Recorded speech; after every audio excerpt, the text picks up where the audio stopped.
Espace TV, le 22h.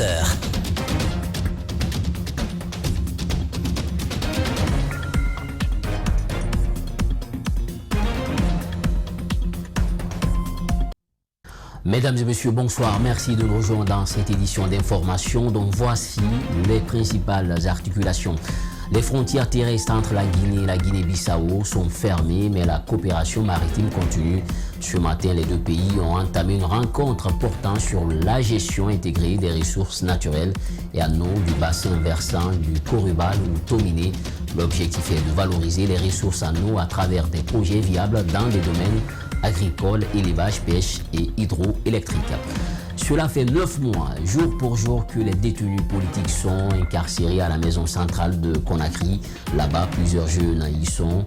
D'ailleurs, ces derniers sont considérés comme des oubliés de la maison centrale. Cela inquiète leur famille. Notre équipe est allée à leur rencontre. Vous aurez les détails. La hausse du prix du carburant à la pompe continue d'alimenter les débats. Chez beaucoup de citoyens, l'augmentation du prix du transport interurbain constitue une inquiétude. Quelles sont les réalités sur le terrain? Élément de réponse dans un court instant. C'est tout pour les titres de développement, c'est dans un court instant.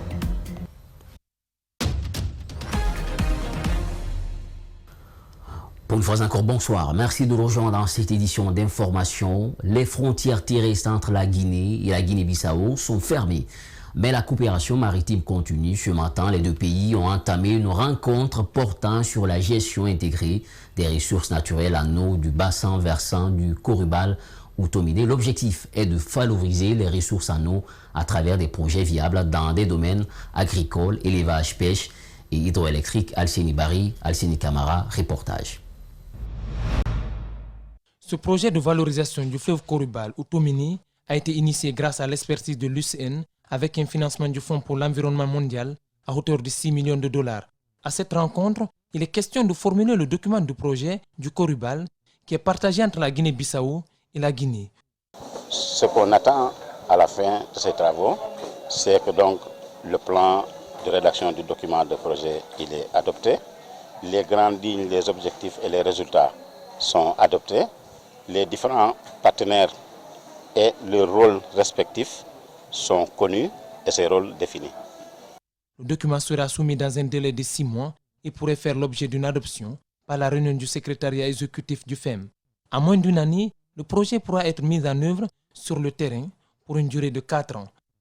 Il a fallu qu'on puisse harmoniser notre démarche, sinon il y a toujours les pays qui sont plus actifs, qui valorisent en plus, c'est le cas de Guinée et Guinée-Bissau.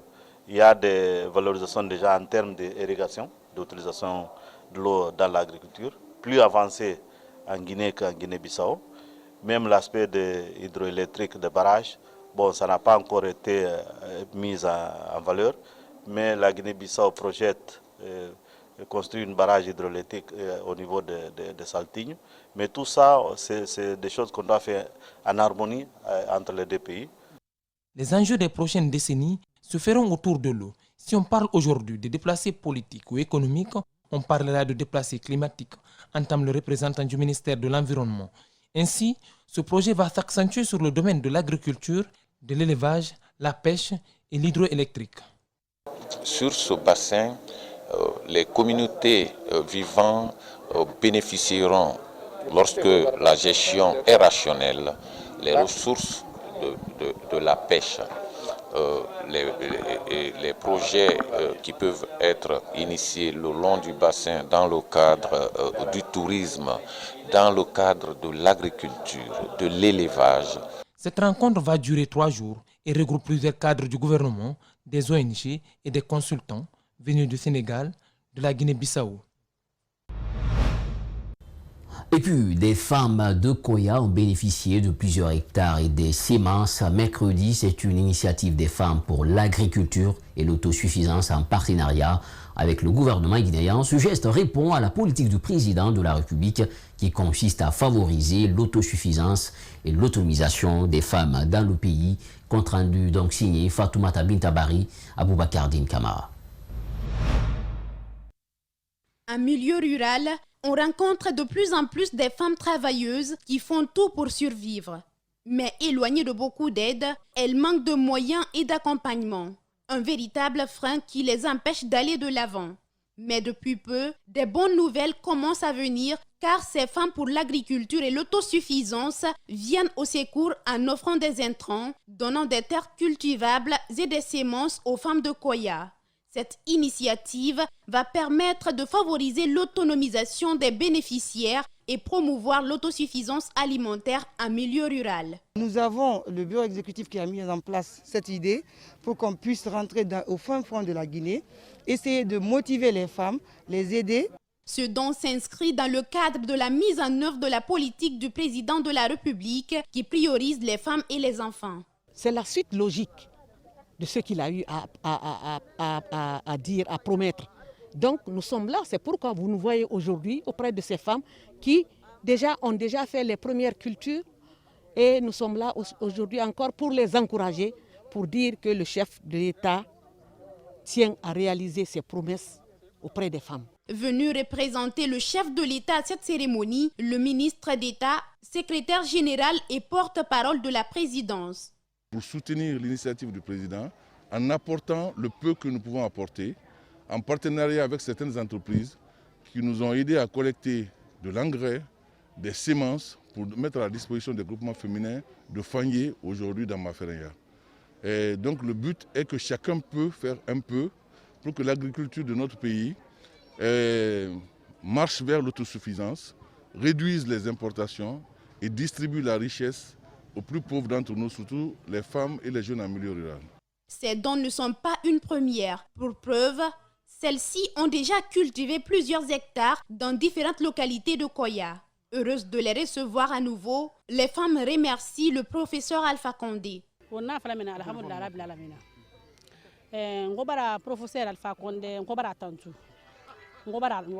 Cette activité va s'étendre à Kindia et d'autres localités du pays dans les prochains jours. Cela 9 mois, jour pour jour, que les détenus politiques sont incarcérés à la maison centrale de Conakry. Plusieurs jeunes, surtout, y sont. D'ailleurs, ces derniers sont considérés comme des oubliés de la maison centrale. Cela inquiète leur famille. Notre rédaction est allée à la rencontre de celle-ci. Au Sénatouba, Aboubakar Din Kamara, explication. Il s'appelle Tierno Amadou Djoulde Diallo, photographe de profession. Depuis près de 9 mois, il est détenu à la maison centrale de Conakry suite aux violences post-électorales de 2020. Aîné de sa famille et la trentaine, il s'est aussitôt mis au travail pour soutenir celle-ci. Son père est malade depuis plus de 5 ans, alors que lui séjourne à la maison centrale. C'est lui qui s'occupait de moi. J'avais rendez-vous avec lui à l'hôpital le lundi. Ils l'ont amené le week-end. La seule chose que je connais de mon fils, c'est qu'il est photographe. Il n'est pas violent. Cela fait près de 6 ans que je suis malade.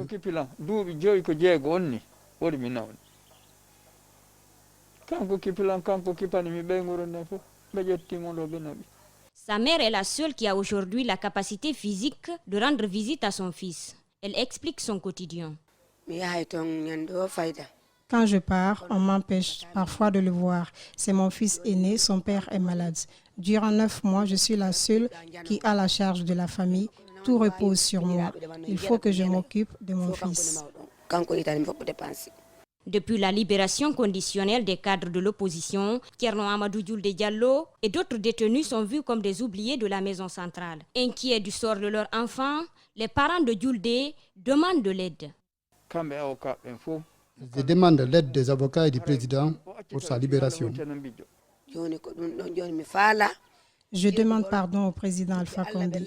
Je vais récupérer mon fils. Je suis inquiète car non faisait tout pour ma famille.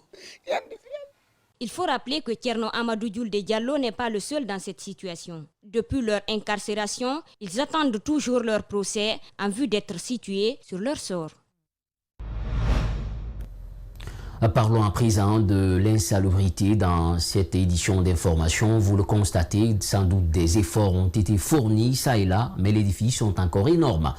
Dans la commune de Ratoma, les autorités travaillent d'arrache-pied pour relever le défi selon un conseiller communal de la dite commune. Il invite par ailleurs la population à s'impliquer davantage dans la lutte contre l'insalubrité dans le pays. Plus de précisions dans ce reportage signé Djenebemba Koulibaly, Aminata Massiri Bangora, Ibrahim Assouma. La gestion des ordures à Conakry devient de jour en jour préoccupante par les populations. Malgré les multiples efforts consentis par les autorités et quelques bailleurs de fonds pour éradiquer ce phénomène, l'objectif n'est pas encore atteint. Des poubelles remplies sur les grandes artères et des ordures entassées dans plusieurs quartiers sont visibles un peu partout dans la capitale. Mais à Ratoma, par exemple, les autorités s'activent davantage dans la gestion des déchets selon le président de commission Environnement et Développement durable de la dite commune, même si la collaboration des riverains reste encore à désirer. Quand nous sommes venus ici, il y avait 0 point de regroupement. Aujourd'hui, on a 5 points de regroupement. C'est-à-dire, quand je parle de points de regroupement, c'est des points de regroupement appropriés, conçus pour ça, conçus pour recevoir les ordures. Donc aujourd'hui, on a 5. Il n'y avait pas suffisamment de PME, il n'y avait que 45 PME. Aujourd'hui, nous sommes à 52 PME dans les quartiers et à 20 PME dans les marchés. Dans certains cas, lorsque par exemple nous sensibilisons, les gens comprennent, ils sont d'accord avec toi qu'il ne faut pas jeter les ordures dans les caniveaux, qu'il ne faut pas jeter les ordures au bord de la mer, qu'il ne faut pas créer des points sauvages dans les quartiers. Mais dès que tu dis qu'il faut s'abonner à une PME de ramassage d'ordures et qu'il faut payer 10 000 ou 20 000 ou 30 000 à la fin du mois, ça c'est un problème. Pour Cellou Diallo, la volonté et l'implication des riverains sont des moyens indispensables pour lutter efficacement contre l'insalubrité en Guinée, d'où cette invite. Dans tous les pays du monde où il y a eu la propreté, c'est parce que le citoyen s'est impliqué, c'est parce qu'il a accepté la politique qui a été mise en place par les autorités du pays. Il faut l'implication réelle et effective de la population. Malgré les efforts consentis par les autorités pour la salubrité publique, la Guinée pourra-t-elle réellement lutter contre ce phénomène et retrouver son image d'antan? En tout cas pour l'heure, bon nombre de citoyens restent pessimistes. La hausse du prix du carburant à la pompe continue d'alimenter les débats chez beaucoup de citoyens. L'augmentation du prix du transport interurbain constitue une inquiétude, d'ailleurs une augmentation anarchique. Quelles sont les réalités du terrain? Pour en savoir davantage, il y a Mamadou Salou Baldé et Yacouba Traoré ont fait une immersion à la gare routière de Bambeto. Voici leur reportage. À 10 heures déjà, les passagers font embarquer leurs bagages. À la gare routière de Bambeto, la question de la hausse du prix du transport n'est pas à l'ordre du jour. Une consigne est donnée par le syndicat, pas d'augmentation. Nous avions donné des ordres à tous nos chefs de ligne de respecter le tarif qui transportait avant l'augmentation du prix du carburant, parce qu'il y avait eu l'augmentation.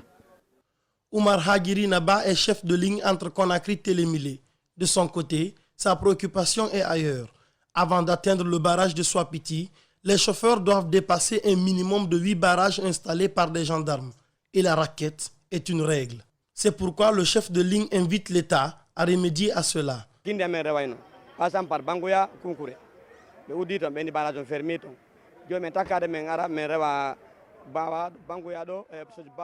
On passait par Kindia. Ils ont fermé là-bas, que le barrage a bouché cette route. Maintenant, nous contournons par Bawa, Koubia, Kaleta et nous traversons pour rejoindre la route de Télémélé.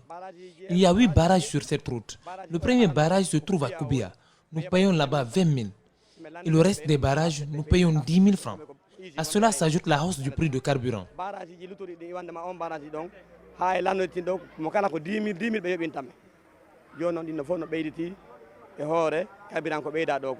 Ce passager témoigne qu'aucun montant n'a été augmenté au prix initial du transport, mais le mauvais état de la route leur casse les reins. Ceux-ci n'ont pas augmenté le prix du transport, mais la difficulté, c'est au niveau de l'obtention du véhicule et l'état de la route. Face à cette augmentation du prix du carburant, les usagers plaident pour une prise en compte de leurs préoccupations. Ils sont nombreux, les enfants abandonnés dans la rue compte tenu de leur situation. Ils sont récupérés par de bonnes volontés qui, pour la plupart, ont des centres d'accueil avec des moyens limités, pas suffisamment équipés, des conditions sanitaires qui ne sont pas réunies. Vous allez le voir au foyer de la voix des sans-voix. Les enfants, la plupart des orphelins, attendent un coup de main de l'État. Djibril Ba, Aboukoria Kourouma, explication. Afia, un quartier bidonville de la banlieue de Conakry. Ici, se tient une bâtisse qui accueille une centaine d'enfants qui sont pour la plupart des orphelins. Répartis entre filles et garçons, le centre d'accueil La Voix des Sans-Voix est débordé. Sa gérante cherche à s'accommoder.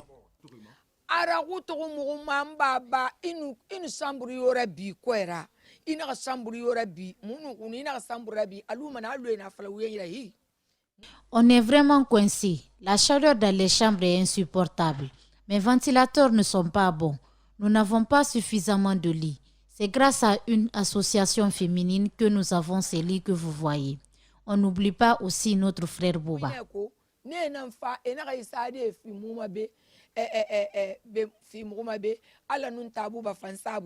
Que doit-elle faire? Yari reçoit tous les jours des enfants en danger ou des orphelins. Dans l'insouciance, ceux qui sont accueillis ne savent à quel point leur santé est menacée. Notre interlocutrice en est bien consciente, mais hélas.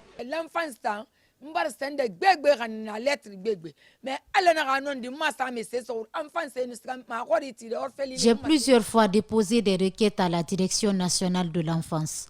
Je reconnais que je reçois deux fois des abus. J'ai fait beaucoup de démarches auprès des ministres qui se sont succédés avant que je n'ai ce problème de vision. Il y a des gens au département qui m'empêchaient de rencontrer la ministre.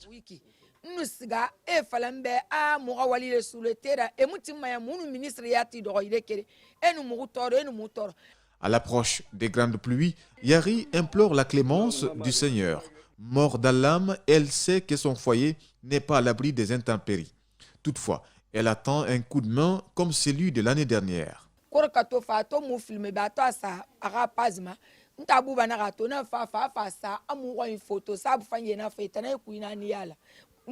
Korka est venu photographier toute la maison. Grâce à lui et mon frère Boba, il y a eu cette rénovation. On était à la merci des intempéries l'an passé. Les télés, vous les avez vues, on me les a offertes.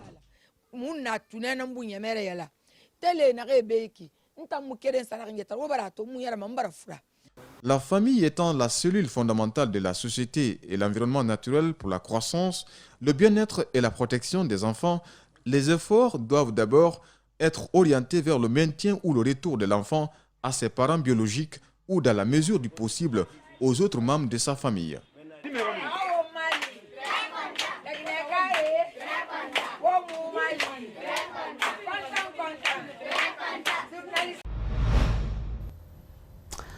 Les jeunes de Bessia Port 1 dans la commune de Matoto se sont mobilisés ce jeudi pour désenclaver leur localité. Ils ont investi le lieu avec une détermination et la ferme volonté de soulager les détenteurs d'engins roulants et les piétons. L'initiative a été saluée par l'ensemble des habitants, mais aussi des passants. Djibril Ba, Aboubakar Keke Bangora. Suivez. Certains munis des pelles, d'autres des pioches avec un seul objectif, rendre praticable la route qui mène dans le quartier Bessia Port 1. Vu son état, les jeunes du quartier ne sont pas restés bras croisés. Du rond-point jusque dans le quartier, ils s'activent. Ça fait trop longtemps que cette voie est comme ça et que l'État est resté incapable de venir résoudre ce problème de réhabilitation de la voirie principale de Bessia. Cette initiative dénote d'une réelle volonté. Avant de commencer ces travaux, les jeunes de Bessia Port 1 ont procédé à une collecte de fonds.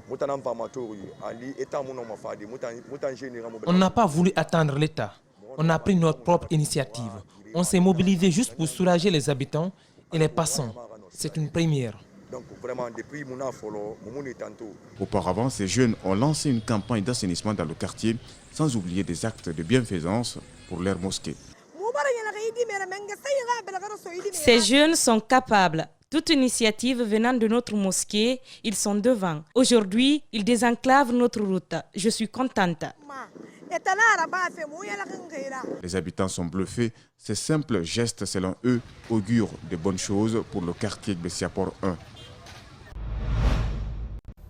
La manicure pédicure est un métier de plus en plus convoité par les femmes désirant se faire belles. Elles passent le temps à se succéder dans les ongleries avant considérées comme une tâche féminine. Ils deviennent nombreux les jeunes qui se lancent dans cette activité pour subvenir à leurs besoins. Thérèse Massandouno et Ibrahima Souri Camara les ont entendus. Le micro ce jeudi, suivez leur reportage. La manucure pédicure un métier aimé par les femmes et exercé par les jeunes hommes. Des bancs et des outils, nous sommes sous le petit hangar de Nanyuma.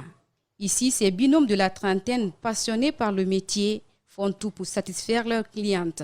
Pour la cérémonie de sa sœur, cette dame en provenance de Gataya a décidé d'être chic à travers les faux ongles.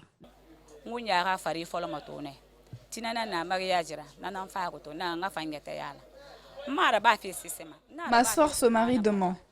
Je suis donc venue m'embellir. Il y a des ongles qu'on fixe avec la machine à 60 000 francs. Ils nous le laissent à 50 000 francs. Les ongles en chiffon sont à 30 000 francs. Je le fais pour me rendre chic.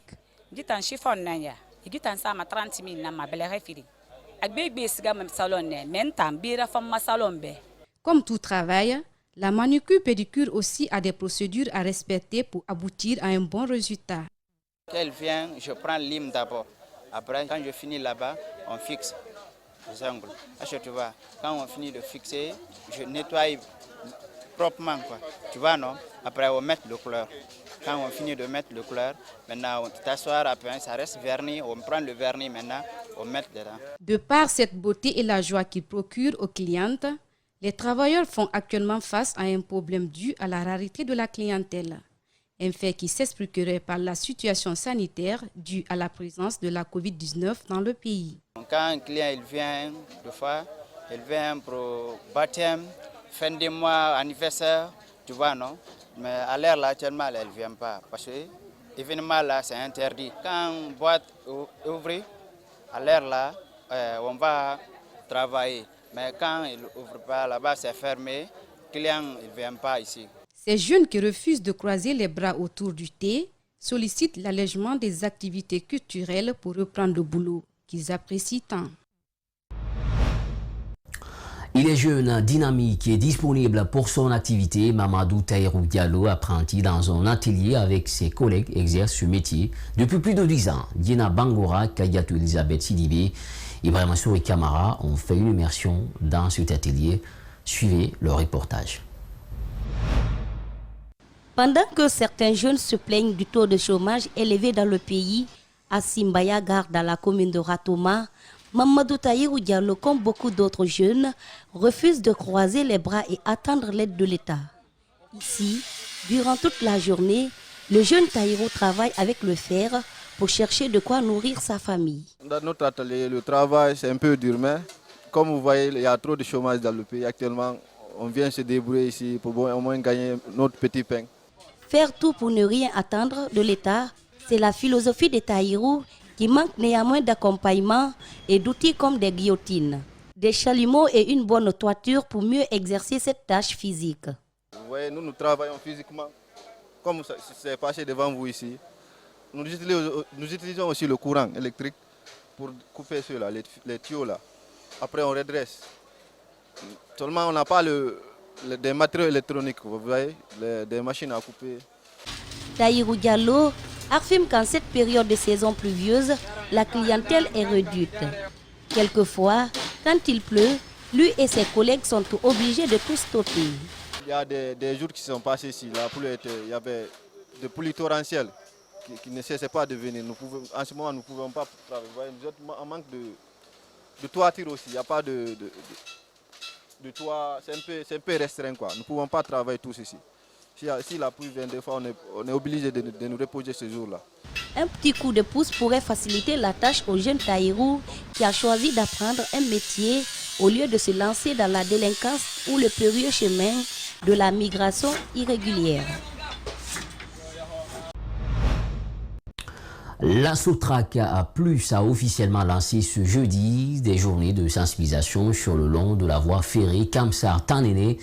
Sangaredi, la cérémonie a connu la présence des autorités locales, des collectivités traversées. C'est le siège de la commune rurale de Kolaboui qui a servi de cadre. Fodé Omar Kamara, Aïssatou Kesso Diallo, explication. Depuis quelques années, la Sotrac Plus évolue le long du corridor Kamsar, Kolaboui, Tanene et Sangaredi. Objectif de ce programme est de sensibiliser les riverains traversés par le chemin de fer de Bokeh. Je suis là, c'est la protection des vies humaines sur la voie ferrée de Kamsar-Sangaredi La sécurité ferroviaire, avant tout d'abord, c'est sauver la vie humaine. Si on a la possibilité, le train ne tue pas, même un mouton, à plus forte raison, les êtres humains. Le maire de la commune rurale de Kolaboui a invité les districts directement impactés par le chemin de fer de Bouquet d'être coopérants vis-à-vis des sensibilisateurs. C'est une fierté pour moi que la sensibilisation a très bien passé. L'évolution de cette rencontre m'a vraiment pris à un bon temps parce que toute la communauté soit informée de la situation du rail pour une protection. La jeunesse de Kolaboui, par la voix de son porte-parole, a invité les initiateurs à pérenniser cette action salvatrice. La sécurité ferroviaire, nous devons informer notre population parce que c'est des risques. La vie, elle est chère. Le chemin de fer de Bouquet est aujourd'hui utilisé par plusieurs entreprises minières qui sont en activité dans cette zone. C'est pourquoi le message du représentant du préfet de Bouquet est très clair. La sécurité ferroviaire aujourd'hui à Bouquet a pris un caractère très important pour la simple raison.